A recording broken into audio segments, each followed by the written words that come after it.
So everyone's been eagerly awaiting my big news. I did not expect it to turn into what it did. I wasn't even sure if I should just put up a tease and just say I have big news or if I should just wait till today. But it's actually turned out to be really fun. Just seeing all the suggestions and what people are thinking I was going to be talking about. And only a couple people were close, a couple people were guessing that it was a person that I had news about, and you're right. And before I tell you the big news, I'm just going to tell you a little backstory. So last, let's say February, March, I came up with a challenge called Unplugged. And the original inspiration for that came from a TED Talk called The Demise of Guys with a guy named Zimbardo. And so in February, I came up with this challenge when I was visiting schools, started giving the challenge to schools, and since then, I think roughly 35 to 40 schools have taken the challenge. Anywhere from one student to up to I think one school had 30 students take the challenge. And the whole idea is to inspire kids for them to develop self-awareness about how much time they spend in front of a screen. So I challenge them to take one day away from video games, Netflix, television, movies. That's all. Very simple. If they do the challenge, they get a certificate. And the thinking behind that comes from the idea, Philip Zimbardo in his TED Talk mentions that the average boy by the time they're 21 years old plays 10,000 hours of video games.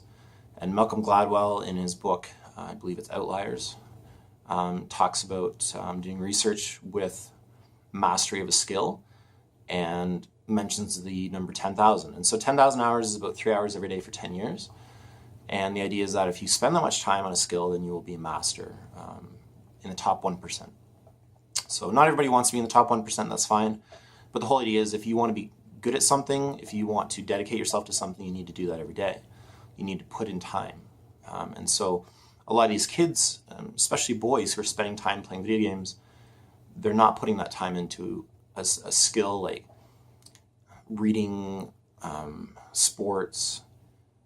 I mean, it could be any skill. Like I'm very sports heavy, so my main encouragement comes from that, but people who want to become a singer, people who want to become a dancer, things like that, it takes practice. And so it's really, really difficult because the average kid spends 8-9 hours a day in front of a screen.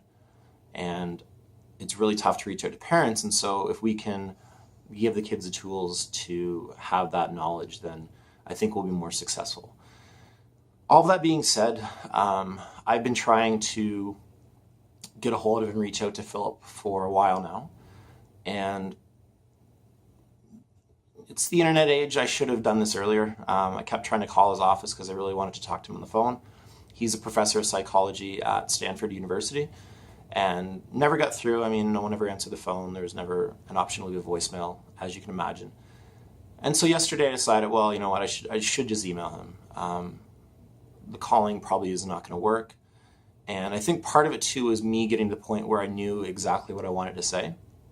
So I sent him a quick email, just really thanked him for what he's done so far. So in addition to this TED Talk about the demise of guys, which along with the 10,000 hours, he also talks about how boys watch an average of 50 porn clips a week, and boys are being outperformed academically on every level by women. And so, and then he came out with a book based on the TED Talk called Man Interrupted. And so it really is putting a startling light on the future of the world from what's happening to boys, and it's really concerning.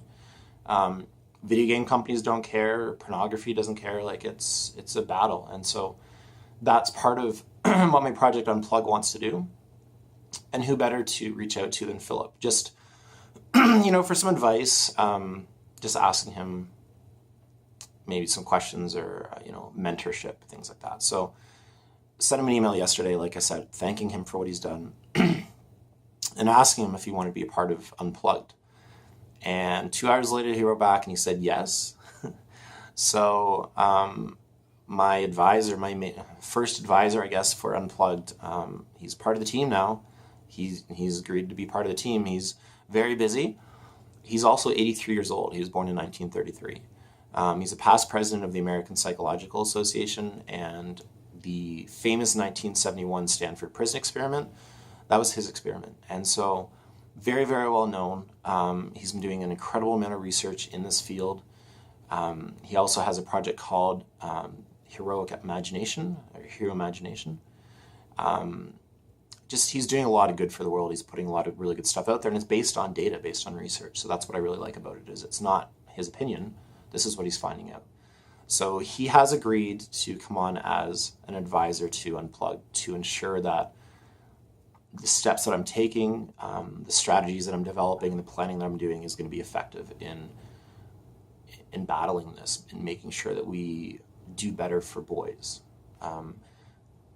There are girls who are affected as well, but it's definitely more boys that we're concerned about at this point. I mean, if any of you have ever done online dating, you know the state right now, and it's I hear it all the time. Just the way the boys talk to girls and the way that men are with women, and it's really concerning. And I'm not professing that I'm immune to this. I know that I'm affected as well, but I think being aware of this is the first step, and then trying to look at yourself and say, okay, where can I improve? What can I reduce? Where can I be better? And things like that. So having Philip Zimbardo on the team is going to be just an incredible opportunity.